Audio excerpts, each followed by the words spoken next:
Our podcast sponsor today is strategytraining.com. If you want to strengthen your strategy skills, you can get the overall approach used in well-managed strategy studies. It's a free download, and you can go to firmsconsulting.com/overall approach. That's firmsconsulting with an s.com/overall approach. And if you're looking to advance your career and need to update your resume, you can get a McKinsey and BCG winning resume template as a free download at www.firmsconsulting.com/resume PDF. That's www.firmsconsulting.com/resume PDF. In today's podcast, I want to discuss how to handle interviews where the interviewer is deliberately trying to introduce stress to the candidate. There are many different ways that this happens, and obviously there are different ways candidates do respond, but there's only one real way to respond. So I'm going to talk about the different types of stresses, techniques that can be used to intimidate a candidate, and how candidates should respond. And in fact, what you're going to see in today's podcast is that what you may think is a stressful interview is not always a stressful interview. Interviewers have many different tactics, which I've also used with candidates, right? So I'm going to talk about the two obvious stress techniques, and then I'm going to talk about the less obvious stress techniques that interviewers put onto a candidate. And finally, there's only one real way to respond to this, so I'll talk through that. So let's talk about the most obvious way. The most obvious one is whereby every time the candidate makes a comment or suggests a piece of analysis or even discusses a way forward, the interviewer asks a lot of questions, right? So the interviewer just constantly checks and digs for information. So you mentioned that you need to do a customer segmentation. Why would you do this? So by constantly asking why, the candidate starts questioning whether they're doing the right thing, as opposed to thinking, well, is this just the style of the interviewer? And even if you're being questioned, it doesn't mean you're doing things wrong. We tend to grow up in an environment whereby if you have a lot of respect and integrity and you have a strong reputation, you should never be questioned. But the reality is that you are always going to be questioned in a consulting interview because of the nature of consulting interviews. They want to make sure that you know what you are doing and why you're doing it. So if an interviewer questions you, it's not always a bad thing. In fact, specifically when I question a candidate, it could either be because there's something that's wrong or the candidate said something very intelligent. But I want to make sure that they understand, or at least I want to make sure that they arrived at the answer in a logical way as opposed to just saying it. I want to see that there was a logical thought pattern there. So being questioned is not always a bad thing. So that's one approach of how a candidate can be intimidated, just asking a lot of questions. The other one is obviously the tone and manner of the interviewer. And, one approach is you go into an interview and the interviewer doesn't want to give you anything. You ask the interviewer, can I ask you a few questions? And the interviewer says, well, if you business model, and then the interviewer says, well, if I told you that, I'd be doing your job for you. So I wouldn't say it's condescending, but it's cynical or sarcastic in some ways. Candidates always get thrown by these first two. The first one whereby they're being questioned, and the second one where the interviewer is deliberately stonewalling them by not engaging them. Now, if you're being questioned, let's look at the first type of a stressful interview. If you're being questioned, the first thing is do not assume automatically that you're doing something wrong. Do not let your confidence take it. Always understand that this is a consulting interview. You need to explain what you're doing. It could very well be the interviewer doesn't know or doesn't understand, or he's simply making sure of your thought process. But never assume that you're doing bad. There is no correlation between being questioned and how you're performing in a case. Whether an interviewer questions you is the interviewer's style that they bring into the case. It has nothing to do with you personally. So if I was questioned, and usually, I am questioned by clients, especially on the executive side, a whole host of questions about why I want to do things, I always methodically go through and says, okay, if I understand correctly, you're asking me this. Okay, then I'll list out the issues and I'll explain to them. At the end, I always ask it. And people who work with me know this. I always ask, have I answered your question? And if they say yes, then I move on. If they give me an uncertain yes, I'll say, okay, it sounds like you're a little bit uncertain. Maybe we're going to spend 5 more minutes on this. And then I'll move on. But I never take it personally when someone questions me. Obviously, the tone of questioning is different. If someone questions me in a cynical or sarcastic way, and I can see that there's no best intentions, then I'll handle it differently. But you don't have that luxury in an interview. In an interview, you have to be very professional with the interviewer. You have to introduce the style and tone of the case that you want in the interview, right? That's the first thing. Now, if a person is stonewalling you and doesn't want to give you anything, it should be obvious to you that this is going to be a candidate-led interview. The interviewer is not going to lead, so you have to lead. You have to use language and terminology such that You are not forced to rely on feedback from the interviewer. Now, for people who work with us, you know that we do this very well. This is something we practice very well, and we actually prepare you for this situation.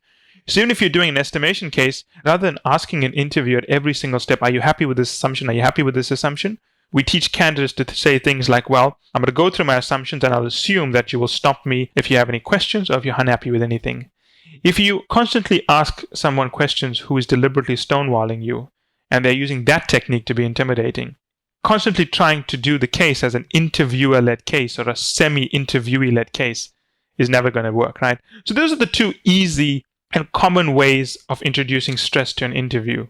I mean, even though you know you're not being personally attacked, just make sure that when you go into a case, you don't act like you're being personally attacked. You need to introduce the kind of approach, the kind of style of speaking, the kind of rhythm into the case that you want to have in the case. Especially when an interviewer is stonewalling, he's not introducing any rhythm. He's basically sucking out emotion from the case. If you want to make it work, should have a humorous and pleasant demeanor.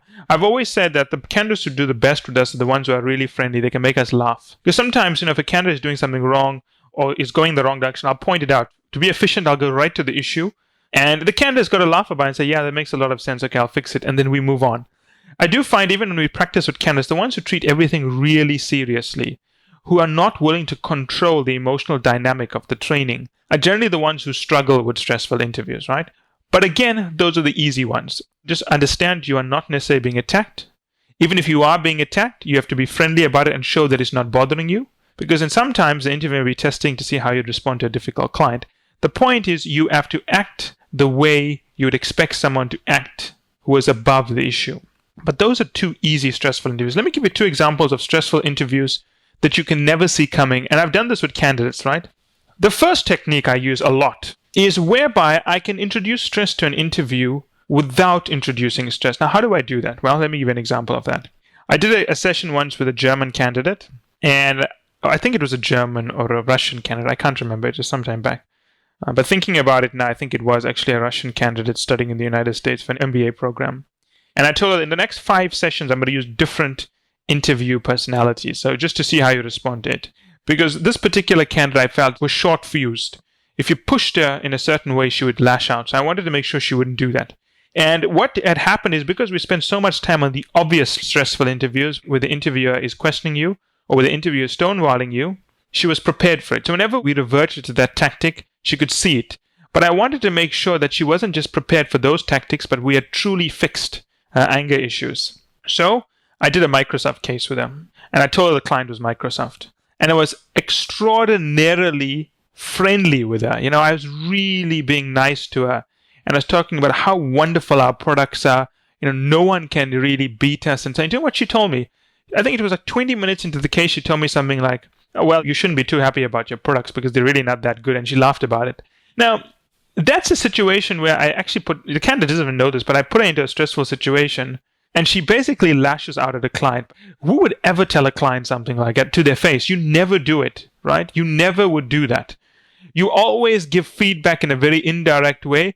I mean, what consulting firms do very well is if you're going to tell a client they did something wrong, you'd publish a generic paper, put out a general video about clients in general, the sector in general, how they could do things wrong, but you'd never tell a client directly those things. And she did that. And I pointed out to her, look, you failed the case because you never tell a client something like this, right? And she says, yes, okay, I understand this.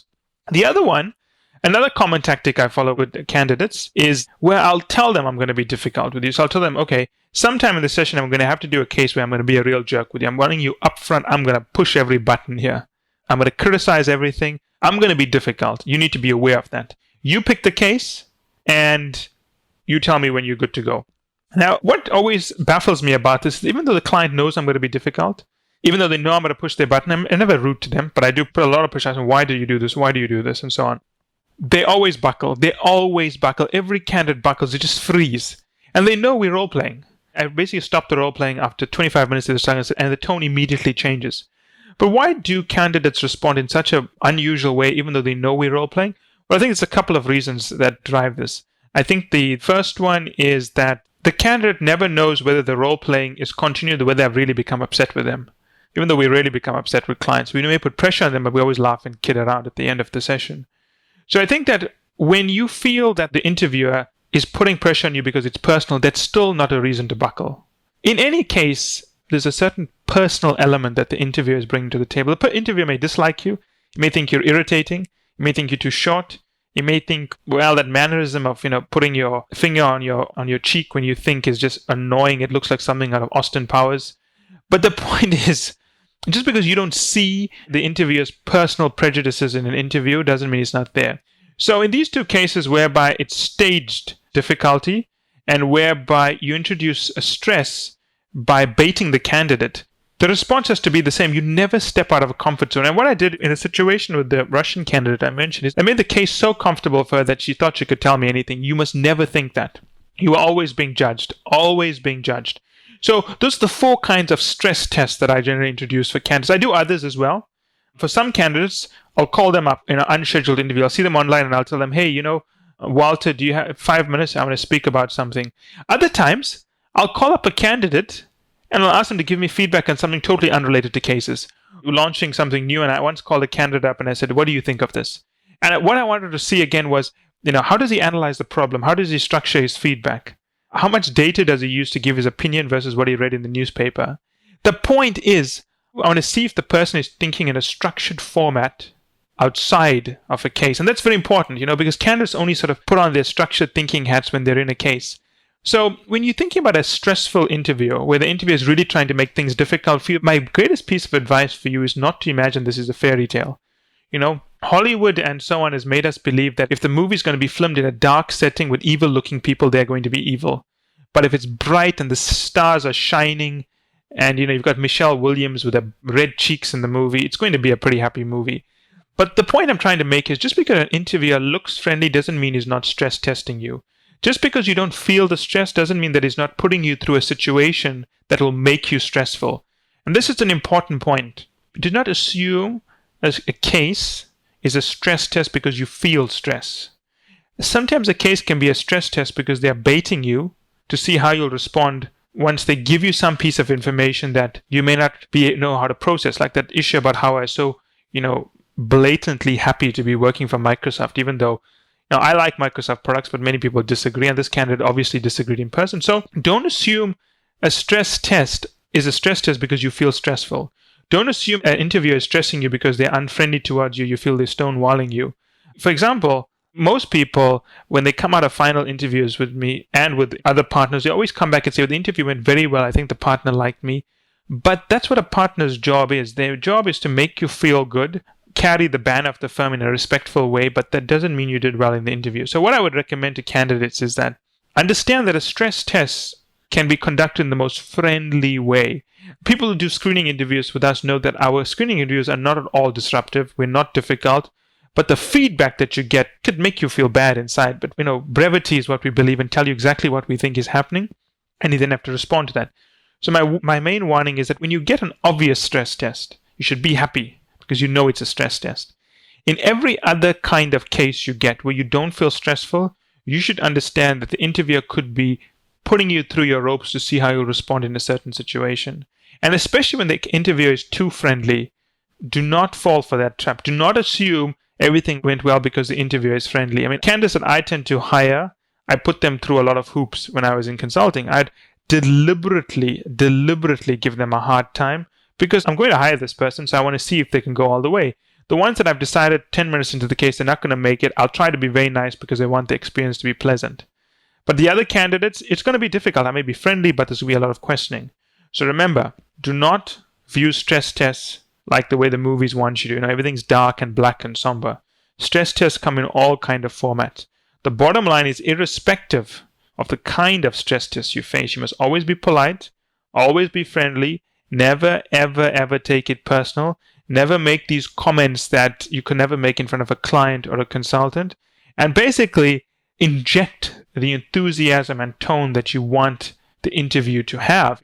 I remember once I went for an interview a long time ago with a bank. It was an investment bank, and my interview didn't go well because, I really never wanted to be a trader. I didn't even know what traders did at that time. Yes, they trade, but that meant nothing to me.